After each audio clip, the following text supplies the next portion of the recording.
I thought Lyle was sick, Harry says. He says he's in remission. Penny says his face getting a careful look. Says maybe Harry's did when he was trying not to appear a chauvinist in Elvira's eyes. She, for her part, has suddenly moved in her spring trench coat toward the bright outdoors and where the pair of potential buyers browse. Glad to hear it, Harry says, feeling less constrained and ceremonious talking to Benny alone. I didn't think there was any remission from his disease. Not in the long run. The man's voice has gone huskier, a much touch gangster's, as if women's presence had constrained him to. Harry jerks his head curly toward the others. How's she doing, really? Benny moved an inch even closer and he gets him to a certain point, then gets rigid, and lets the deal slip away, like she's afraid the rest of us will say she's too soft. Harry nods. Like women are always the stingiest tippers, money spooks him still.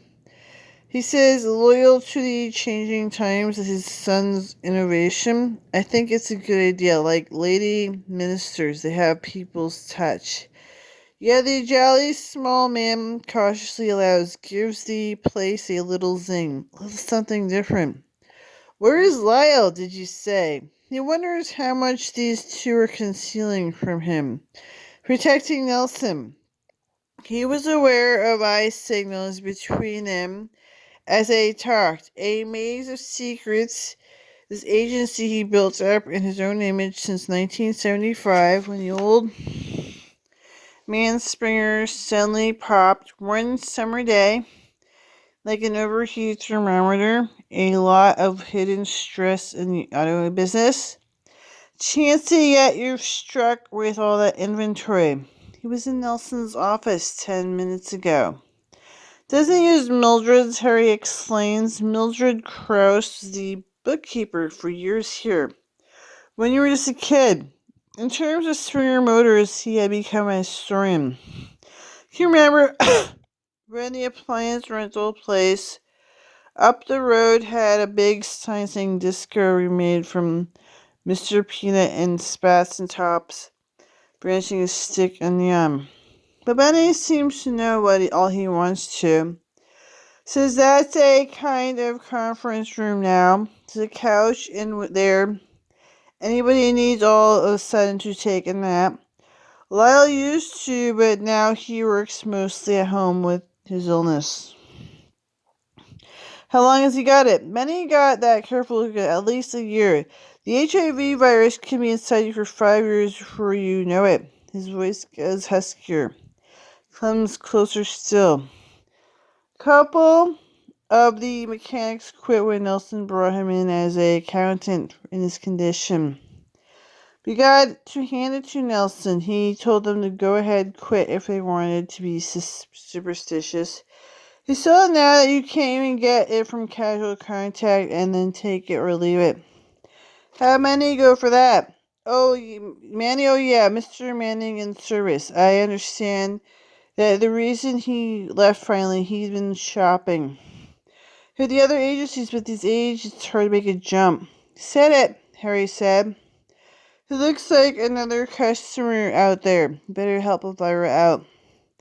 Let him look in my motto. If they're serious, they'll come in. Elvira tries too hard. Rabbit walks across the slave floor, past the performance board and parts window. The crash board door led into the garage to the green doorway. It's in the random grooved masonite now.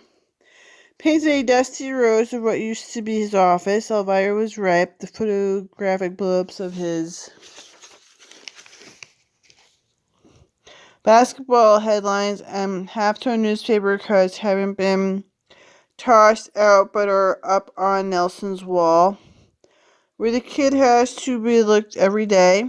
Also on the walls are Kiwanis and Rotary plaques as citations from Greater Brewer Chamber of Commerce and a President's Touch award that Toyota gave the agency a few years ago in a Playboy calendar. Go from his month dressed up as a bare-ass Easter bunny, which Harry isn't so sure strikes quite the right note, but as Lee says the whole agency hasn't gone queer. Lau stands up at Nelson's desk before Harry's in the room. He's very thin. He wears a bit thick red sweater under his gray suit. He extends a skeletal bluish hand. Unexpected red smiles, teeth enormous in his shrunken face. Hello, Mr. Action, I bet you don't remember me, but he doesn't look dimly familiar, like somebody you played basketball against 4 years ago. Skills very narrow, the crew cut hair even blonde. Looks dyed, the accountant's half glasses on his nose are thin gold wires. So pale. Light seems to be coming through his skin. Squinting, Harry takes the offered hand. Brief shake, tries not to think of these little HIVs as you get in tiny spaceships slithering off into his palm. His wrist and arm in the sweat pores of his armpit and bring into his bloodstream there. He wipes his palm on the side of his jacket. Hopes it looks like he's patting his pocket.